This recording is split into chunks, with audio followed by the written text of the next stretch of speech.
عجب رسمی بدی شده دیگه هیچ عذر نباشه عجب رسمی بدی شده دیگه هیچ عذر نباشه 4 سال در مکتب کار کنی یک گل خاتون نباشه 4 سال در مکتب کار کنی یک گل خاتون نباشه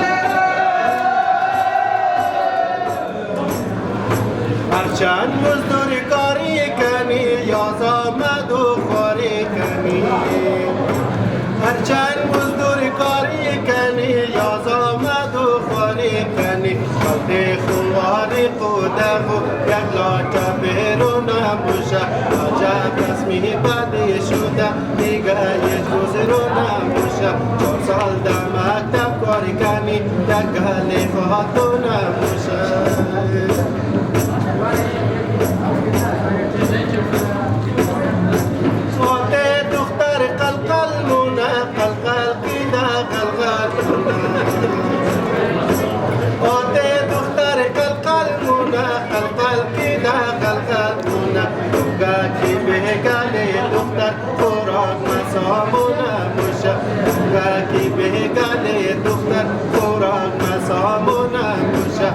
عجب رسمی بدی شده دیگه هیچ گذر نباشه 4 سال در مکتب کار کنی یک